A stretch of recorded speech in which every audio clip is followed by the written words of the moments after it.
تعالى أحكي لك عن محمد.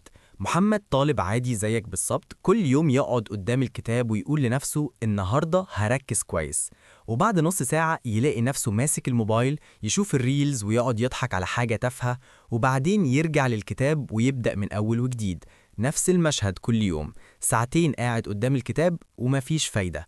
وطبعا في الآخر يحس بالإحباط ويقول إيه ده، أنا قعدت ساعتين وفشلت. المشكلة مش في محمد نفسه، ولا لأنه كسول ولا لأنه مش ذكي. المشكلة إن المخ محتاج إشارات واضحة، يعني المخ محتاج يعرف دلوقتي وقت شغل، مش وقت لعب أو نوم أو أكل أو سكرول على الموبايل. وكل يوم بنفس السيناريو المخ بيغلط والتركيز بيطير والإحباط يزيد. أول حاجة لازم نعملها، خصص مكان للدراسة بس. محمد قبل كده كان بيذاكر على نفس الترابيزة اللي بياكل عليها، والموبايل جنب إيده والتلفزيون شغال، يعني المخ كان في حيرة كاملة. لما اختار زاوية صغيرة في أوضته بس للمذاكرة، بدون أكل بدون موبايل بدون أي حاجة تشتت، أول ما يقعد هناك المخ فهم أوكي، وقت شغل دلوقتي، والتركيز اتضاعف بطريقة مذهلة. يعني لو قعدت هناك المخ يعرف خلاص يا معلم، الشغل بدأ. تاني حاجة، ابدأ فوراً بدون تفكير كتير.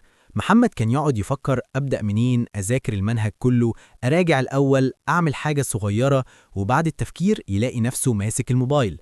الحل هنا سهل جدا، افتح الكتاب وابدأ بأي صفحة أو مسألة أو فقرة من غير تخطيط كبير. مجرد الخطوة الأولى تكسر حاجز الخوف، وبعد 5 دقايق غالبا هتلاقي نفسك مكمل أكتر من نص ساعة بدون ما تحس. وصدقني دي حاجة تحسسك إنك ماشي صح. تالت حاجة، وداعاً للموبايل. أي إشعار أو حتى ضوء صغير من الموبايل يرجع المخ لنقطة البداية. المخ محتاج استمرارية عشان يثبت المعلومة، وأي مقاطعة تمحو جزء من المجهود. فالحل، اقفل الموبايل أو حطه في أوضة تانية بعيد عن عينك، وابعد أي صوت أو ضوء يشتتك. صدقني الفرق هتحسه من أول يوم، التركيز هيبقى جامد.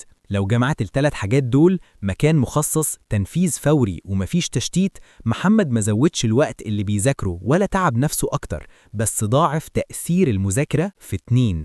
يعني ساعتين مركزين أحسن من 5 ساعات ثبات وتركيز ضايع. والأحلى، محمد بدأ يحس بمتعة الإنجاز. كل يوم بيخلص دراسة مركزة، بياخد نفس قصير، يشرب حاجة، يغير الجو شوية وبعدين يرجع.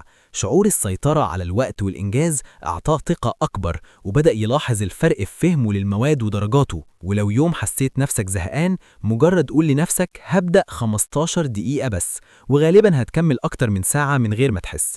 الطريقة دي بتخلي المخ يشتغل صح من غير ضغط، وتحس فعليا إنك مكسب كل ثانية. لو الكلام ده منطقي بالنسبة لك وينفع تطبق من بكرة، اعمل لايك للفيديو عشان يوصل لطلاب أكتر. ولو لسه مش مشترك، اشترك وفعل الجرس عشان كل فيديوهات المذاكرة الذكية توصل لك. واكتب لي في الكومنت كلمة واحدة بس، هبدأ. ولو عايز تزود قول لي كمان أي واحدة من ال3 حاجات دول أكتر حاجة محتاج تطبقها دلوقتي. نشوفكم في الفيديو الجاي، وبالتوفيق ليكم كلكم.